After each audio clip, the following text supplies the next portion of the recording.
नमस्कार बच्चों, मैं दीपा कुमारी गांधी स्मारक प्लस 2 विद्यालय के विज्ञान की शिक्षिका हूँ। और आज हम लोग इस वीडियो के माध्यम से कक्षा 10 के पाठ से 6 के जैव प्रक्रम के बारे में पढ़ेंगे। उसमें विषम पोषण करने वाले अपना पोषण कैसे करते हैं, इसके बारे में विशेष रूप से आज जानेंगे। तो हम लोग पिछले क्लास में जाने थे कि पोषण क्या होता है और पोषण में स्व पोषण करने वाले जो जीव हैं वो अपना पोषण कैसे प्राप्त करते हैं, इसके बारे में हम बताए थे कि स्व पोषण करने वाले जितने भी जीव हैं जो प्रकाश संश्लेषण की प्रक्रिया करते हैं और अपना भोजन बनाते हैं। उसके बाद प्रपोषण के बारे में कुछ बताए थे कि प्रपोषण करने वाले जो जीव है वो अपना भोजन स्वयं ही बना करके स्व पोषण करने वाले जीव पर के भोजन पर आश्रित रहते हैं। तो प्रपोषण करने वाले जीव है उसे विषम पोषण भी कहते हैं। वो 3 प्रकार के होते हैं: परजीवी, वृक्षजीवी, प्राणी समभोजी पोषण। उसमें परजीवी पोषण में क्या था कि बड़े विकसित जीव से छोटे अविकसित जीव जो है अपना भोजन प्राप्त करते हैं। उसमें 2 तरह का होता है, एक होता है अंतर परजीवी, एक होता है बाह्य परजीवी। अंतर परजीवी क्या होता है कि बड़े विकसित जीव हैं उसके शरीर के अंदर रहकर अपना भोजन प्राप्त करते हैं, जीवित जीव से, मृत जीव से नहीं बल्कि जीवित जीव से। जैसे इसमें क्या क्या आता है, टेबल है, ये सब जो है अंतर परजीवी मनुष्य के आहार नाल में पाए जाते हैं और वहाँ से अपना पोषण करते हैं। उसके बाद है बाह्य परजीवी। क्या होता है, तो बाह्य परजीवी जो है वो बड़े जीव के शरीर के बाहर से अपना भोजन प्राप्त करते हैं, अपना पोषण करते हैं। जैसे है जूं है, खटमल है, ये सब क्या है, ये सब शरीर के बाहर से रख के उसका चूस करके अपना भोजन प्राप्त करते हैं। मृत जीवी में भी हम लोग जान गए थे कि कुछ जीव ऐसे हैं जो अपना भोजन सड़े गले पदार्थों से प्राप्त करते हैं, जो जीवी के अंतर्गत आते हैं। इसमें जैसे फफूंदी है, कवक है, ये सब इसके अंतर्गत आते हैं। ये हम लोग पिछले क्लास में आप जाने थे। प्राणी समभोजी पोषण क्या है, इसके बारे में आज हम लोग डिटेल रूप से जानेंगे कि क्या होता है। तो प्राणी समभोजी पोषण हम लोग बताए थे कि प्राणी समभोजी पोषण क्या होता है। इस पोषण करने वाले जो जीव हैं वो ठोस पदार्थ के रूप में अपना भोजन ग्रहण करते हैं और ग्रहण करने के बाद उसको अपना पाचन कैसे करता है। तो इस तरह के पोषण करने वाले जो जीव हैं वो पोषण के अंतर्गत 5 प्रक्रम करते हैं। क्या क्या है, जैसे अंतर्ग्रहण है, पाचन है, अवशोषण है, स्वांगीकरण है, बहिष्करण है। अब जानेंगे कि अंतर्ग्रहण क्या है, पाचन क्या है, अवशोषण क्या है, स्वांगीकरण क्या है, बहिष्करण क्या है। अंतर्ग्रहण क्या है, शरीर के अंदर भोजन ग्रहण करने की प्रक्रिया को अंतर्ग्रहण कहा जाता है। जैसे बड़े जीव में तो शरीर के अंग, मुंह, हाथ पैर से विकसित होते हैं, लेकिन छोटे जो जीव है जैसे अमीबा है, पैरामीशियम है, ये सब में उसके अंग विकसित नहीं होते हैं। तो कोई भी जीव शरीर के अंदर, चाहे तो मनुष्य है जो क्या मुख के अंदर अपना भोजन ग्रहण करता है, तो शरीर के अंदर भोजन ग्रहण करने की प्रक्रिया को अंतर्ग्रहण कहा जाता है। अंतर्ग्रहण के बाद आता है पाचन। पाचन में क्या होता है, ठोस जटिल अघुलनशील पदार्थ को घुलनशील सरल पदार्थ में बदलना ही पाचन कहलाता है। अवशोषण क्या है, पाचित भोज्य पदार्थ, पाचित घुलनशील भोज्य पदार्थ को आहार नाल में अवशोषण होता है, वहाँ रक्त वाहिनियों के द्वारा अवशोषित कर लिया जाता है। इस प्रक्रिया को कहा जाता है अवशोषण। अवशोषण के बाद है स्वांगीकरण। क्या है, स्वांगीकरण में क्या होता है कि जो प्रत्येक कोशिका तक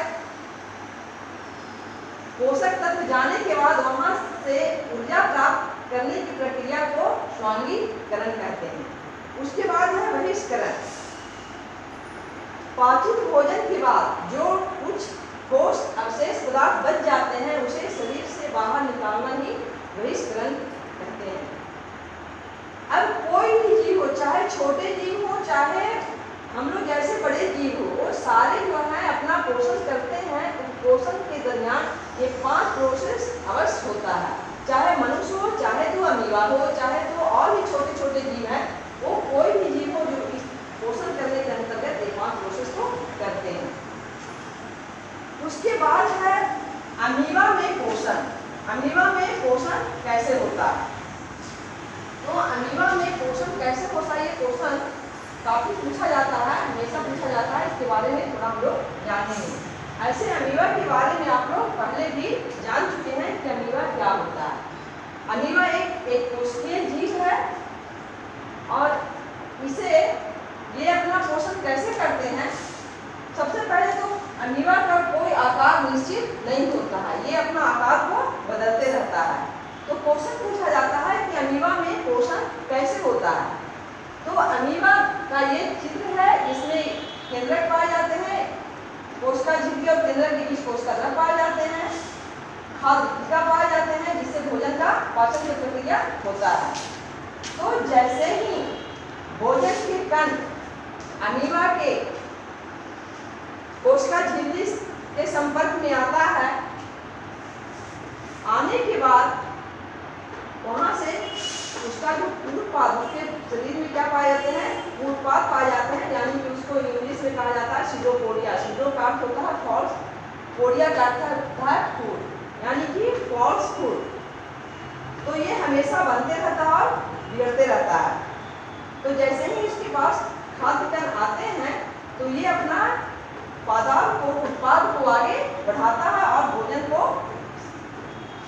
कैप्चर करता है।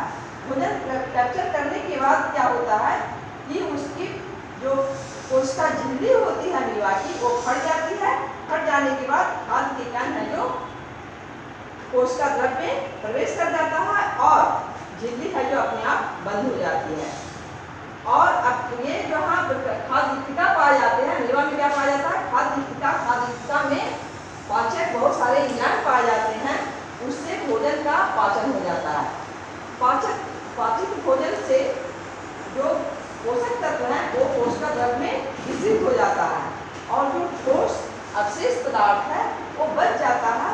वो क्या होता है कि वो कोशिका द्रव में गति करते करते कोशिका झिल्ली के नजदीक आती है और एक समय ऐसा हो जाता है कि ये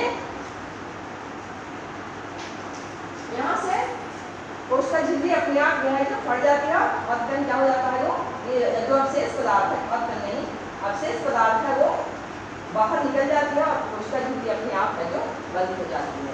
तो इस तरह से अमीबा में पोषण होता है। तो पोषण पूछा जाता है, पोषण को परिभाषित करें। उसके बाद अमीबा में पोषण प्रक्रिया का सचित्र वर्णन करें। तो हम सबसे पहले पोषण क्या है इसको परिभाषित करेंगे, जो कि हम लोग पिछले क्लास में हम जाने थे कि पोषण क्या है। जीवधारियों के द्वारा भोजन ग्रहण करने और उसका उपयोग करने की प्रक्रिया को ही पोषण कहते हैं। उसके बाद है अमीबा में पोषण प्रक्रिया का सचित्र वर्णन करें। तो सबसे पहले इसको हम ड्राइंग को दिखाएंगे। इसके दिखाने के बाद हम क्या लिखेंगे कि अमीबा में उत्पाद पाए जाते हैं जिसके सहारे से भोजन के कण को वो शरीर के अंदर ग्रहण करता है और कोशिका द्रव में खाद्य पाए जाते हैं जिसमें पाचक एंजाइम्स होते हैं। भोजन के कण खाद्य में बंद हो जाते हैं और वहाँ पाचक एंजाइम से भोजन का पाचन हो जाता है। पाचक भोजन कोशिका द्रव में विसर्जित हो जाते हैं और जो अवशेष पदार्थ है वो कोशिका झिल्ली से बाहर निकाल दिया जाता है। इस तरह से अमीबा पोषण होता है। आज हम यहीं पर पढ़ेंगे। नेक्स्ट वीडियो में हम लोग मनुष्य में पोषण कैसे होता है इसके बारे में जानकारी प्राप्त करेंगे। नमस्कार बच्चों, मैं गीता कुमारी गांधी स्मारक +2 विद्यालय के विज्ञान की शिक्षिका हूँ और आज हम लोग इस वीडियो के माध्यम से मनुष्य में पोषण कैसे होता है इसके बारे में पढ़ेंगे।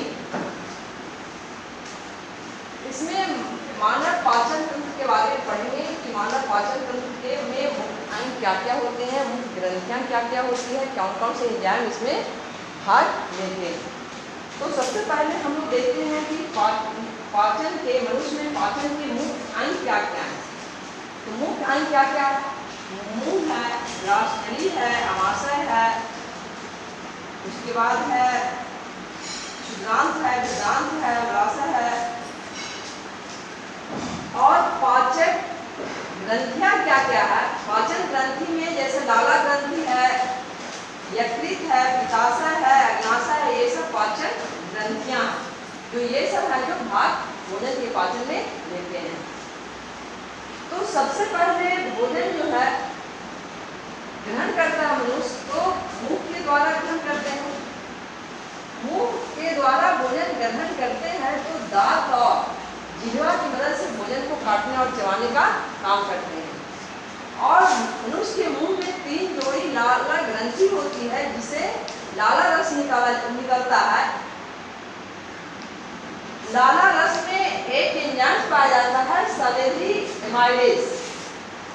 इसमें क्या पाया जाता है? सलेरी एमाइलेज, जो कि भोजन में उपस्थित स्टार्च को शर्करा में बदल देता है, जिसके कारण हम लोग भोजन चबाने के बाद हम लोग को मीठी महसूस लगती है। जो कार्बोहाइड्रेट से भरपूर है जो भोजन को चबाने के बाद हम लोग को मीठी महसूस होती है, क्योंकि उसमें लाला रस मिल जाता है। लाल को मिल जाने से लाल में सलेरी एमाइलेज होता है, वो स्टार्च को शर्करा में बदल देता है।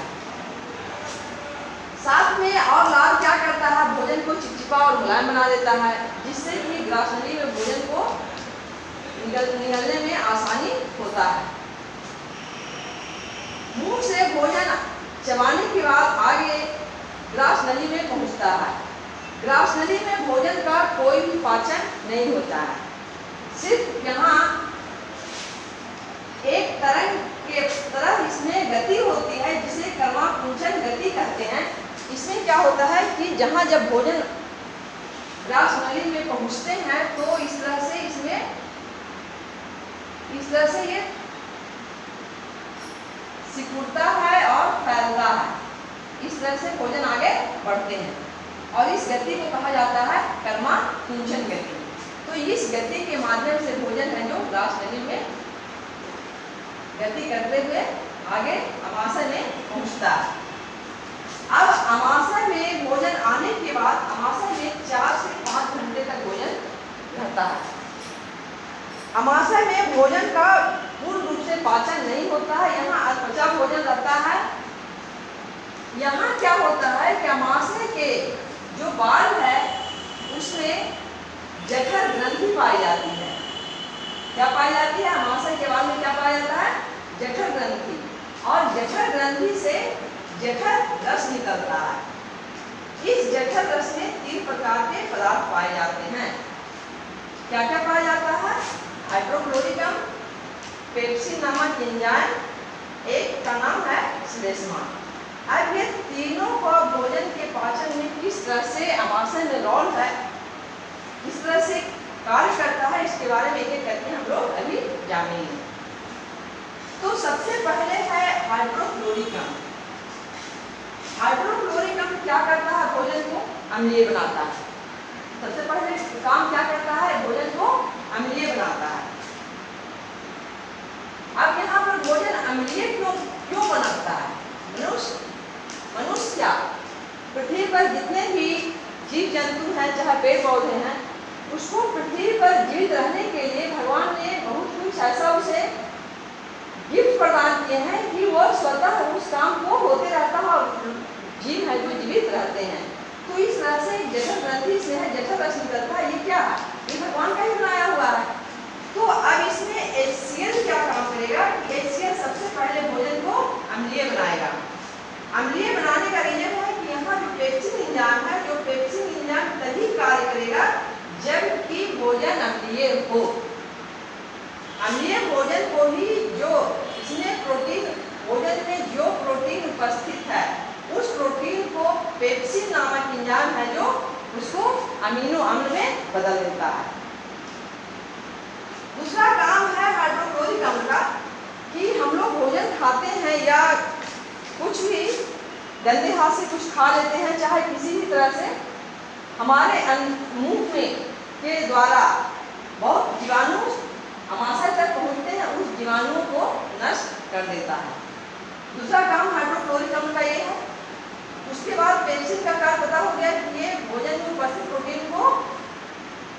पेप्टोन या अमीनो अम्ल में बदलता है। तीसरा है श्लेष्मा। श्लेष्मा क्या करता है?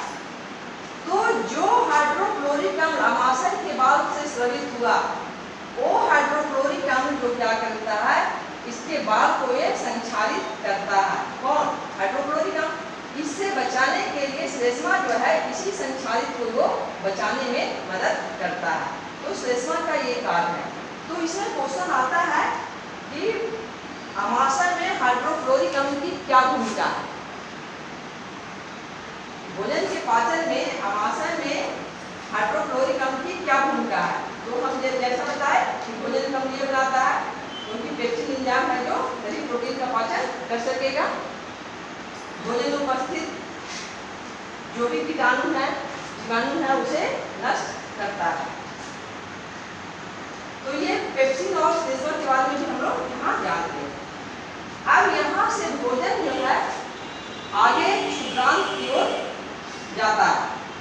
क्षुद्रांत में भोजन जाने से पहले इसमें यकृत और अग्नाशय दो ग्रंथि का जो स्रवन है इसको भी प्राप्त करता है और ये भोजन के पाचन में हेल्प करता है। अब हम पहले जानेंगे कि यकृत क्या है, अग्नाशय क्या है और इससे क्या स्रवन होता है, ये किस तरह से भोजन को पाचन में मदद करता है। तो सबसे पहले यकृत के बारे में। यकृत क्या है? तो यकृत जो है मानव शरीर की सबसे बड़ी ग्रंथि है। मानव की ये है जो कंपटीशन में पूछा जाता है कि मानव शरीर की सबसे बड़ी ग्रंथि क्या है, तो यकृत है। इसका वेट जो है करीब 1.5 kg होता है। तो यकृत से क्या निकलता है? पीतरस, और पीतरस में ही पीत लवण मौजूद होते हैं। यकृत से जो पीतरस निकलता है, पीत लवण, वो जाकर के पित्ताशय में जमा हो जाता है। उसी से जुड़ा हुआ एक थैलीनुमा संरचना इस तरह का है जिसे पित्ताशय कहते हैं। यहाँ पर आकर के पीत है जो जमा होता है। पीतरस भोजन को पाचन में कोई पाचन का कार्य नहीं करता है, लेकिन पीतरस सबसे पहले जो भोजन यहाँ आमाशय में हमारा भोजन क्या था? अम्लीय था। उस भोजन को सबसे पहले पीतरस क्षारीय बनाता है, क्योंकि आगे का जो क्षुद्रांत में जो भोजन का पाचन होगा वो अम्लीय माध्यम में कोई वहाँ एंजाइम जो एक्टिवेट नहीं होगा, कोई क्रिया नहीं करेगा जब तक कि भोजन क्षारीय नहीं होगा। तो सबसे पहले पीतरस भोजन को क्या बना दिया? क्षारीय। अब पीतरस में क्या पाया जाता है? पीत लवण। पीत लवण क्या करता है कि जो भी हम लोग भोजन खाते हैं उसमें वसा को ग्रहण करते हैं, वसा की जो है वो बड़ी बड़ी गोलिकाओं के रूप में रहता है। उस गोलिकाओं को छोटी छोटी गोलिकाओं में तोड़ने का काम पीत लवण करता है, क्योंकि क्षुद्रांत में जब वसा का पाचन होगा तो बड़ी बड़ी गोलिकाओं में पाचन नहीं हो पाएगा। इसीलिए पीत लवण का काम क्या यहाँ पर होता है? वसा की बड़ी बड़ी गोलिकाओं को छोटी छोटी गोलिकाओं में तोड़ना। उसके बाद अग्नाशय में क्या पाया जाता है? तो अग्नाशय में अग्नाशयी ग्रस्त उसमें पाया जाता है, जिसमें कि 3 तरह के उसमें एंजाइम पाए जाते हैं: एमाइलेज, ट्रिप्सिन, लाइपेज। जैसा कि हम बताए थे कि यहाँ पे भोजन का पूर्ण पाचन नहीं होता है। 4-5 घंटे के अंदर में जितना पाचन हो गया, पाचन के बाद यहाँ जो घुलनशील पदार्थ बन जाता है उसे लेई के समान बताता है, उसे कायम भी कहा जाता है। वो कायम है जो यहाँ पे अम्लीय माध्यम पर इसमें भोजन का पाचन नहीं हुआ, पूर्ण रूप से पाचन नहीं हुआ, जो बच्चा रह गया पचने का, उसका पूर्ण रूप से पाचन जो है क्षुद्रांत में होता है। तो क्षुद्रांत में बताए कि यहाँ अग्नाशय से 3 प्रकार के एंजाइम निकलते हैं: एमाइलेज, ट्रिप्सिन, लाइपेज। जो कार्बोहाइड्रेट यहाँ बचा रह गया है बचने का, उसे है जो यहाँ ग्लूकोज में बदल दिया जाता है। कौन बदलता है? एमाइलेज। ट्रिप्सिन है जो प्रोटीन को अमीनो अम्ल में बदलता है। लाइपेज वसा को वसीयम तथा ग्लिसरॉल में बदलता है। ये अग्नाशयी ग्रस्त में जो एंजाइम्स पाए जाते हैं उसका तीनों का ये काम है। ये सभी एंजाइम्स है जो कहाँ पहुँच रहे हैं? ये है जो क्षुद्रांत में। अब क्षुद्रांत में भी भोजन का पाचन हो रहा है। ये क्षुद्रांत में के बाल में भी ग्रंथि पाई जाती है, जिससे एंजाइम्स कुछ निकलते हैं, वो भी पाचन में मदद करता है। लेकिन अभी हम लोग को इतना विस्तृत रूप से नहीं जानना है, वो हम लोग आगे की कक्षाओं में जानेंगे। तो अभी हम लोग इतना ही जानेंगे।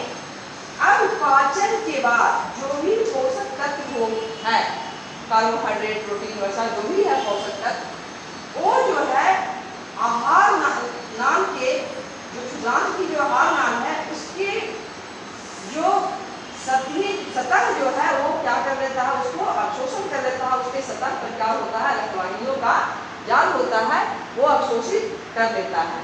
अब है जानेंगे कि किस तरह से विकल्पित होता है, किस तरह से इसकी संरचना होता है जो कि इस प्रोसेस को करता है। तो ये जो मनुष्य के आहार नाल क्षुद्रांत की जो है आहार नाल की जो क्षुद्रांत पार्ट है, इस ये जो है करीब 7 मीटर लंबी होती है। ये क्या करता है, इसकी जो संरचना होती है इस तरह से कुछ होता है, अंगुली नुमा, इस तरह अंगुली के समान है। ये इसके पूरे सतह में इस तरह से क्या बना रहता है, इसका स्ट्रक्चर बनता है जो कि सतही क्षेत्रफल को बढ़ा देता है। अगर हम इसको यहाँ से ऐसे लाइन खींचे तो क्या होगा, इतना छोटा, लेकिन ये इतना बढ़कर के क्या हो गया, इसका सतह को क्या कर दिया, बढ़ा दिया, ताकि इसके ऊपर जो रक्तवाहिनियों का जो जाल है वो अवशोषित कर लेगा। मतलब अवशोषण की प्रक्रिया है जो बहुत ही तेज होगा।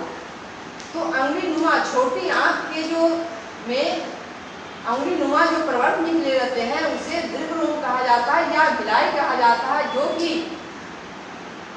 सतही क्षेत्रफल को बढ़ा देता है ताकि अवशोषण की प्रक्रिया जो है तेज गति से होता है। तो ये हो गया क्षुद्रांत में। और क्षुद्रांत में भोजन का पाचन भी पूर्ण रूप से हो जाता है और पाचन के बाद अवशोषन की जो भी पोषक तत्व है उसका अवशोषण है जो यहाँ पर हो जाता है। यहाँ पर पोषक तत्व को अवशोषण के बाद जो अवशेष पदार्थ बचा रहता है वो आगे वृद्धांत में चला जाता है और वृद्धांत में जो उसमें उपस्थित एक्स्ट्रा अतिरिक्त जल होता है उसका अवशोषण बड़ी आंत के वृद्धांत को बड़ी आंत भी कहा जाता है, इंग्लिश में लार्ज इंटेस्टाइन कहते हैं। इसके बाद जो है क्या कर लेता है, उसको जल को अवशोषित कर लेता है और जो ठोस अवशेष पदार्थ बच जाते हैं वो आगे मलाशय में जाता है और मल द्वार के द्वारा बाहर निकाल दिया जाता है। एक और हम इसके बारे में जानेंगे, एक है जो परिशेषिका। वृद्धांत से एक इस तरह से एक संरचना जो बनी रहती है उसे कहा जाता है परिशेषिका। ये एक वेस्टाइलर ऑर्गन है, अवशेषी अंग है। ये जब मनुष्य आदम समय में जब घास फूस खाते थे उस समय ये पाचन में हेल्प करता था, लेकिन अभी के समय में ये कोई पाचन में हेल्प नहीं करता है।